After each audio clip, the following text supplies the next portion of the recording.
日本海軍で最も有名な戦闘機といえば、ゼロ戦を思い浮かべる方も多いでしょう。しかし、太平洋戦争後期には、ゼロ戦はもはや時代遅れでした。そんなゼロ戦の後継機として期待された試練海、一体どんな戦闘機だったのでしょうか。太平洋戦争初期は向かうところ敵なしの強さで米軍を恐れさせたゼロ戦。2200キロに及ぶ長大な航続距離と20ミリ機関銃2門という重武装、そして軽量化の徹底による高い運動性能、中国戦線、真珠湾攻撃、ミッドウェー作戦など数々の戦場で他国の戦闘機を圧倒する力を見せつけてきました。しかし1944年以降、米軍が次々と投入する新型戦闘機の前に歯が立たなくなってきました。速度の遅さだけではなく、軽量化を徹底したがゆえに装甲が薄く、一撃で火を吹いてしまう始末。一方の米軍は F6F ヘルキャットに代表されるように各種防弾設備を施し、少々銃撃を食らったぐらいでは撃墜されないよう工夫がされていました。一方的に撃ち落とされ、損耗率がどんどん上がっていく現状を鑑みた海軍首脳部、ゼロ戦に代わる大馬力重武装の新型戦闘機の開発をメーカー各社に依頼しました。いくつかの候補が検討されましたが、その中でゼロ戦に代わる次期主力戦闘機として期待されたのが局地戦闘機試練海です。そもそもゼロ戦の後継機としては烈風という戦闘機の開発が行われていました。ゼロ戦同様艦上戦闘機です。しかし大戦後半の日本では艦上戦闘機より局地戦闘機の開発が急務でした。局地戦闘機とは空母から発艦する艦上戦闘機とは違い、陸上の基地から発進する戦闘機のことです。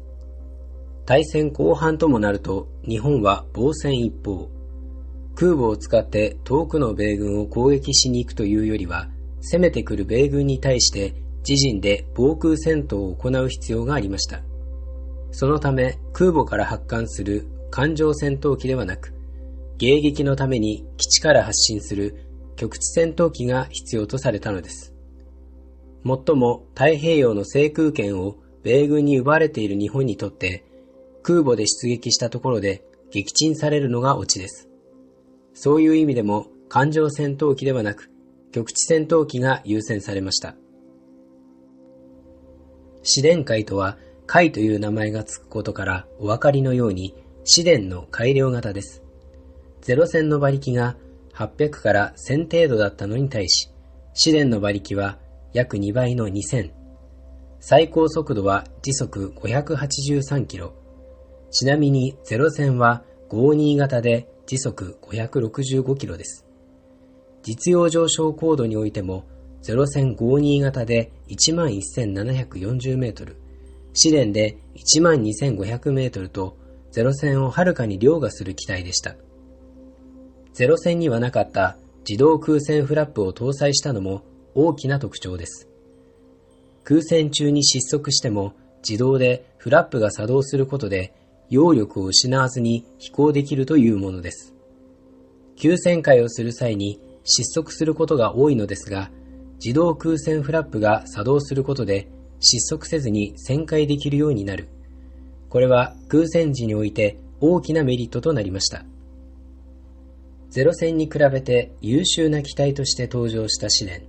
しかし、コックピット前方の視界不良や離着陸時の引き込み脚部のトラブル、さらにゼロ戦より速くなったものの、それでも米軍新鋭機には速度が劣るなど様々な欠点がありました。そんな欠点を克服すべく改良されたのが試練海です。正式には試練21型以降の機体を試練海と呼びます。試練の時には中翼配置だった翼を試練海では低翼配置に変更するなど、胴体そのものを改良しました。これにより脚部の長さを短縮できたことで、引き込み足のトラブルも解消されました。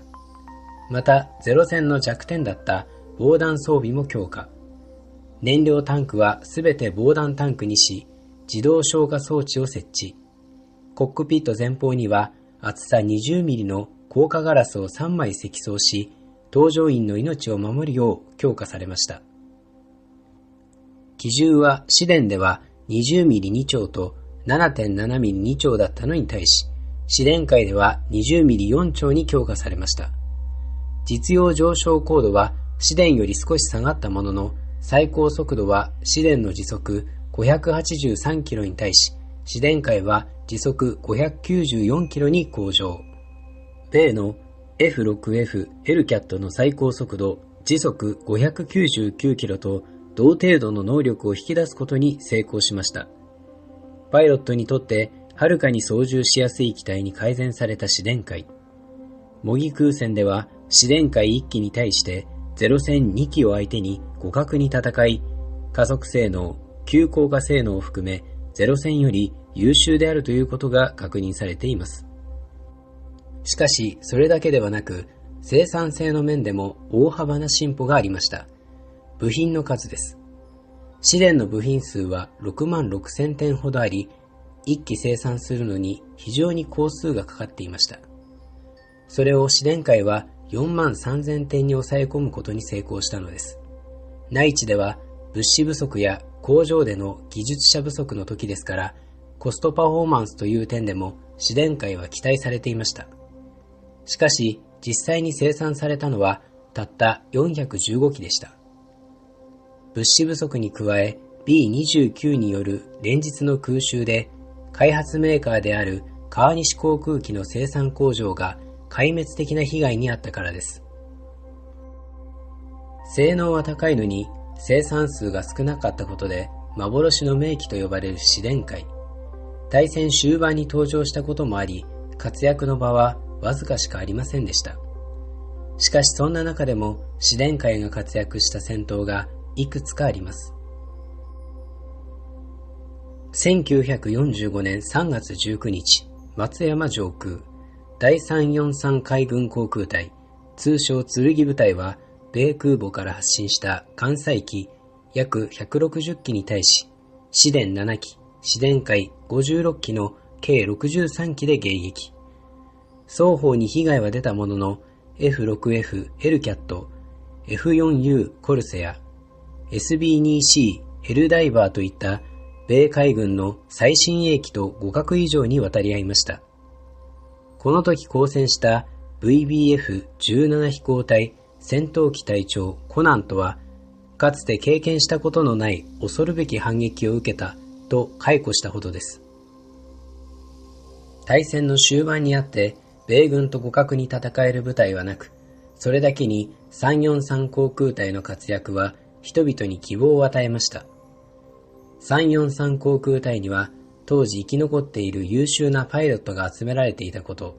そして司令の源田実大佐が偵察や通信を通して敵情察知に力を入れていたことも要因です。しかし何よりも試練会の性能があってこその戦いでした。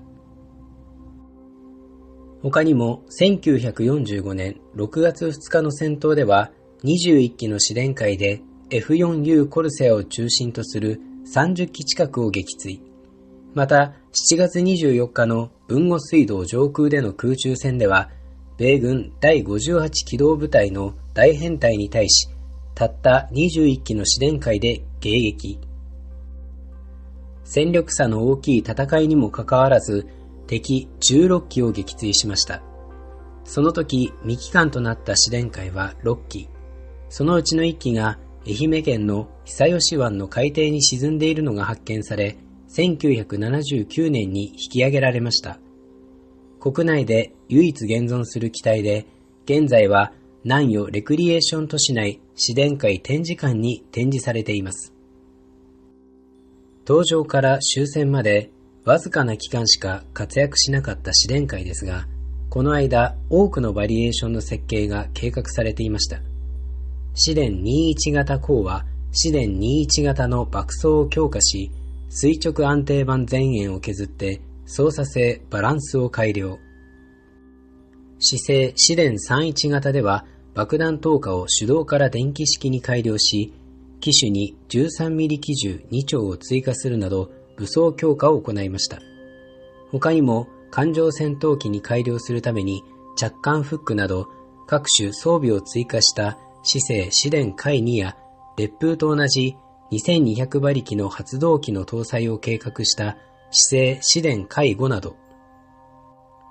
最終的には計画はされたものの、物資不足や状況の変化などにより作られなかった機体も多く、最初に作られた試練21型が量産されていく形となりました。